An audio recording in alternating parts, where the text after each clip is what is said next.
Hi guys, you are welcome back, Significant Woman. My name is Edith, and today we are going to be talking about the different digital content that you can use to share your faith online. We are living in a time and an era where people are connected more than ever before.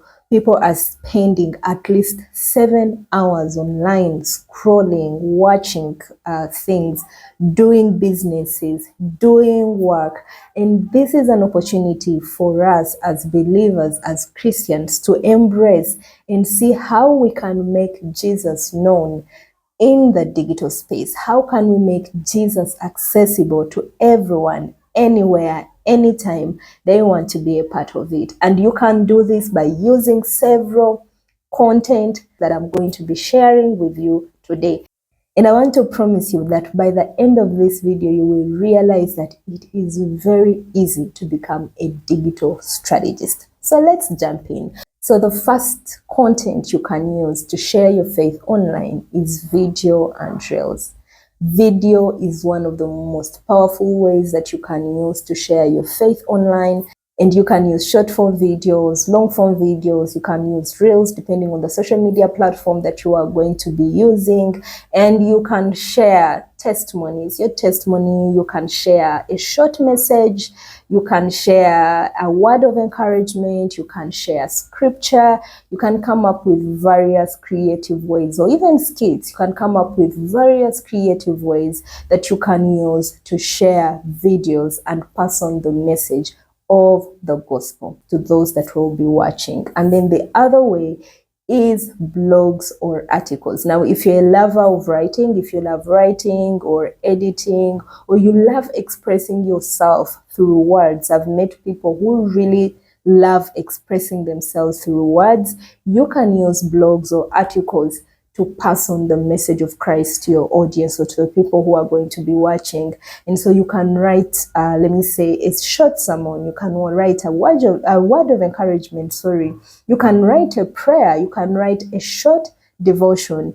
You can express yourself, or even your testimony. You can share about your life experiences. There is a lot of things that you can write, and through that message, you still encourage someone who is going to read your article. You still pass on the gospel to the person that is going to read your article. You still share your faith through your words. And you can use platforms like WordPress. You can use even Facebook posts, I think.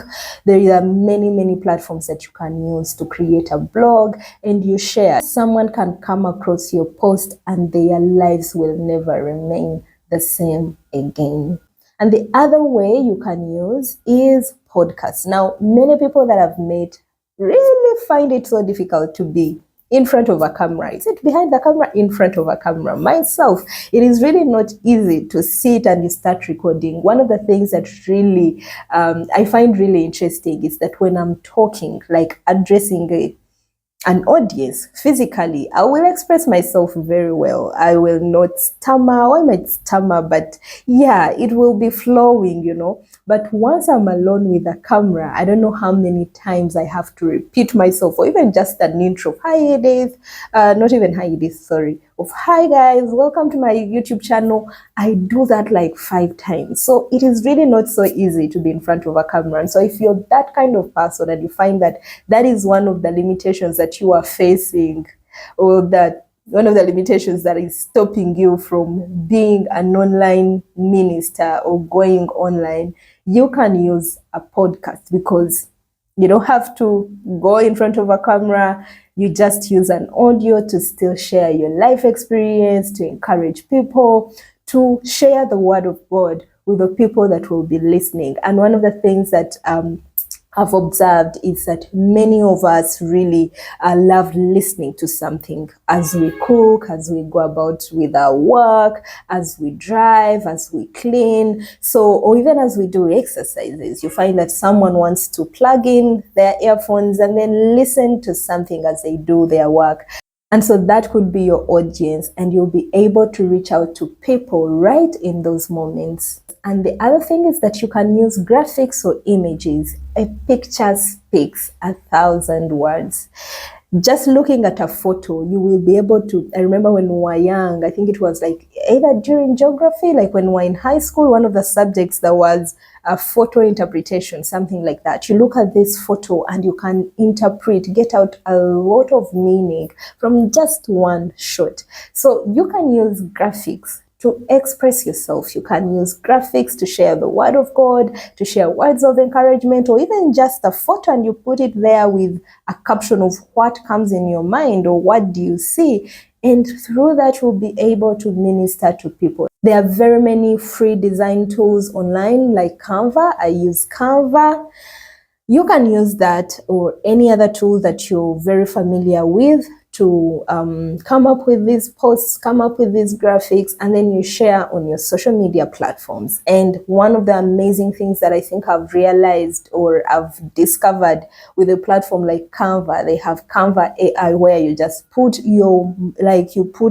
an expression of what you want AI to help you develop, and they'll give you an image that is, you might not be an artist, but you just give them a command and they'll be able to give you an image that you can use to pass on a message of encouragement to someone out there. And just like I've said, you can share these on your social media, say WhatsApp, YouTube, TikTok, Instagram, Facebook. You can share them on your social media platforms, and trust me, someone is going to be blessed. But then the other content that you can use is through email and newsletters. Now, for some of us who already have a following, let's say you're like a pastor or a church leader or a minister, let me say, you already have a following, you have people who look up to you, you can create a mailing list and regularly you send to them messages of encouragement, devotionals, scriptures, even sermons, So email is another way that you can explore so that you share the gospel consistently or you share your faith consistently and stay connected with people who know you. And you can have as many people subscribe to your newsletter as possible.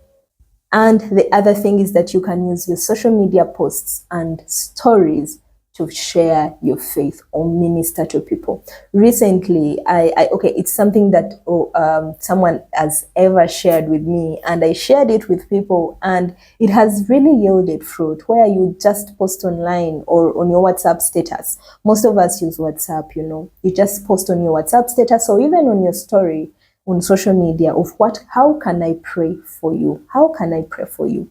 And trust me, people have shared how people have gone into their inboxes and shared prayer requests. That's one way you can do ministry to other people. And one of the other ways I'm exploring recently is when I'm talking with someone, it might be a friend, it might not even be someone that I'm so close to. Maybe we are just catching up and knowing, okay, how are you? How are you doing? And all that. The other question I've started to ask people is, how can I pray for you? And people share, and then I'm able to send an audio where I'm praying for them. That is another way you can minister to someone. They might not even be a non-believer. They could be a friend. They could be a Christian. It could be your church leader. You can minister to someone through your social media posts, through your comments, through everything that you're posting. There is a friend who always say that if it does not glorify God, I'm not posting it. I've decided to use like my WhatsApp status to be a mission field. All the social media platforms that you have can be they can be a mission field, that whatever message you share there, whatever image, whatever meme, whatever post, whatever comment you give, or even a response to someone carries a message of hope, carries a message of salvation and redemption and forgiveness. And trust me, people will be blessed. But then I want to encourage you that when you decide to be an intentional digital strategist or online minister, you do not stop at praying, at evangelizing, at encouraging people and giving them hope. No. When we look at Matthew chapter 28, 18 to 20, where we know the Great Commission comes from, it gives us a mandate, or it gives us a focus something that God or Jesus wanted his disciples to focus on, and that was to go and make disciples of all nations, teaching them to observe all that I have commanded you. He does not tell us to go and convert, to go and encourage, to go and preach and stop there. It tells us to go and make disciples of all nations. So that means that when we do the praying, when we do the posting, when we do the encouragement, that should not be the end in itself. That means that you're using it as a platform, or you're using it as a stepping stone so that you can help fulfill the Great Commission, and that is by making disciples. So I'm going to encourage you that whatever you do, as you share the gospel, as you pray for people, make sure that you are focusing on how are you going to give this person a clear presentation of the gospel, but then also give them a clear opportunity for them to give their lives to Jesus. And after that, how are you going to help them to grow in their relationship with God? In church terms, we say follow-up and discipleship. So that means that you have to come up with a mechanism to know that the people that are responding to you, you have somewhere you're channeling them to. It could be to your own personal follow-up ministry, where maybe you have an online community where you're doing follow-up. You're helping people to grow in their relationship with God. You're discipling them. You're helping them to also become disciple makers. It could be another online community that you know and trust that you can channel them to. You can connect them to a physical meeting, a physical platform. They can be a part of a physical, let me say, fellowship that they can be a part of, so that they grow and come up and be a part of a community of growing Christians, Christ-like Christians. It could be you connecting them to a church. So one of the things that I've done, especially on TikTok, is that when I post any photo or any message, I put my WhatsApp number where people can contact me in case someone wants someone to talk to, in case they want to share with someone or anything, they can reach out to me on that number. So in other words, you need to give people a call to action. After they've seen your image or podcast, or they've listened to your podcast, or they've read your blog or your email, what next? And just like Jesus told us, our focus is on helping this person to become a disciple of Jesus Christ and a disciple maker. And the other thing I will encourage you to do is to find one way that really works for you. Some of us are very talented, or we might have enough resources where you can do an email, you do a podcast, you do video, you do everything, you do photos, you do everything. I'll encourage you that at the beginning, you can choose just one thing that you are very comfortable with, one way that you're comfortable with. If it's a podcast, please go for that and build a community, be consistent, master it before you launch into other things. And you know what you're comfortable with, or what is good for the audience that you're working, that you are targeting, So just go back to my my previous video, where I talk about basics of digital ministry, because it builds on this. It depends on your audience. It depends on the resources that you have, your goal, and all those things. Use all those basics, if I can say, to choose which content is going to be that is going to work for you, but then also the audience that you are targeting. Now, if this video has been helpful, guys, my encouragement to everyone watching me,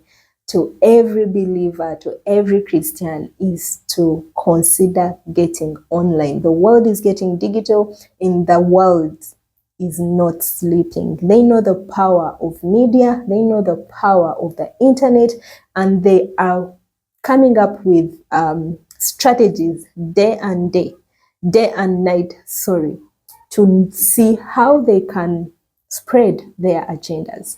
So us as Christians, we have the greatest agenda that leads to salvation, that leads to redemption, and it is me and you who are going to show up online and spread the agenda of Jesus Christ. So I just want to encourage you to step out by faith.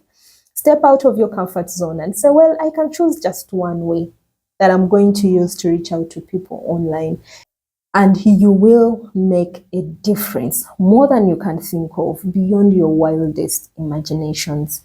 And so if this message has been really encouraging to you, please don't forget to subscribe. Do not forget to like this video. Do not forget to share it with someone in your circles whom you want to encourage, so that they can also step out of their comfort zone and become digital strategists. And please don't forget to tell me where you're watching from, and please also comment in the comment section below the content that you're using and some of the strategies that you're using that have really helped you to yield fruit in the digital space. Thank you so much for watching. I'm going to see you in my next video. Bye.